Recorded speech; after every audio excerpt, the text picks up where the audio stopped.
Item ಯಾವುದೇ ಇರಲಿ try ಮಾಡಿ ಆಚಿ ಚಿಕನ್ ಮಸಾಲಾ. ಆಚಿ ಚಿಕನ್ ಮಸಾಲಾ ನರಕವನ್ನ ಸೃಷ್ಟಿ ಮಾಡ್ತಾ ಇರುವಂತಹ ಈ ಯುದ್ಧ ಇನ್ಯಾವ ಹಂತಕ್ಕೆ ಹೋಗಿ ತಲುಪುತ್ತೆ? ನರಕನೇ ದೊಡ್ಡದು ಅಂತ ಅನ್ಕೊಂಡಿದ್ವಿ. ಆ ನರಕಕ್ಕಿಂತಲೂ ಕೂಡ ಬಹುದೊಡ್ಡ ನರಕವನ್ನ ಭೂಮಿಯ ಮೇಲೆ ತೋರಿಸೋಕೆ ಈ ಯುದ್ಧ ಮುಂದಾದಂಗೆ ಕಾಣಿಸ್ತಾ ಇದೆ. ಆದರೆ ಟ್ರಂಪ್ ಏನ್ ಮಾಡ್ತಾರೆ ಅನ್ನೋದ್ರ ಮೇಲೆ ಈಗ ಮುಂದಿನ ನಿರ್ಧಾರವಾಗುತ್ತೆ. 38ನೇ ದಿನವೂ ಕೂಡ ಈಗ ಮಧ್ಯಪ್ರಾಚ್ಯ ಸಂಘರ್ಷ ಮುಂದುವರೆದಿದೆ.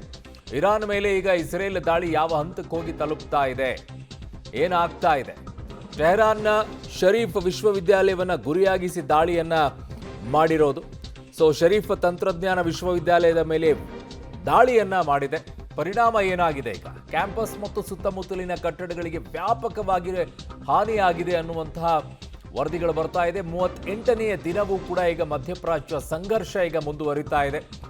ಇರಾನ್ಗೆ ಇದು ಅಳಿವು ಉಳಿವಿನ ಪ್ರಶ್ನೆಯಲ್ಲಿ ಸ್ಥಾಪನೆಯನ್ನ ಮಾಡ್ಕೊಳ್ಬೇಕು, ತನ್ನನ್ನು ತಾನು ಉಳಿಸ್ಕೊಳ್ಬೇಕು, ತನ್ನನ್ನು ತಾನು.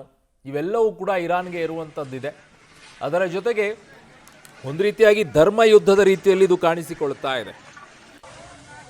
ಯಾಕೆ ಅಂತಂದರೆ ಶಿಯಾ ಮುಸ್ಲಿಮರು ಇರುವಂಥದ್ದು ಪ್ರಪಂಚದಲ್ಲಿ ಇರಾನ್ನಲ್ಲಿ ಮಾತ್ರ ಅತಿ ಹೆಚ್ಚಾಗಿ.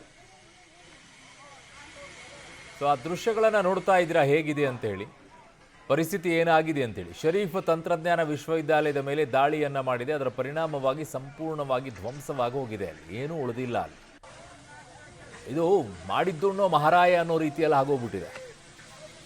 ಭಾರತದ ಮೊದಲನೇದಾದಂಥ ವಿಶ್ವವಿದ್ಯಾಲಯವನ್ನು ಹೇಗೆ ಧ್ವಂಸ ಮಾಡಿ ಹೋಗಿದ್ರು, ಯಾರು ಮಾಡಿದ್ರು, ಯಾವ ರೀತಿಯಾಗಿ ದಾಳಿ ಮಾಡಿದ್ರು, ಹೇಗೆ ಬೆಂಕಿ ಇಟ್ಟಿದ್ರು, ನೆನಪಲ್ಲಿ ಇರಬೇಕು. ಇವೆಲ್ಲ ನೆನಪಲ್ಲಿ ಇಟ್ಕೊಳ್ಬೇಕು ಪ್ರತಿಯೊಬ್ಬ ಭಾರತೀಯನೂ ಕೂಡ.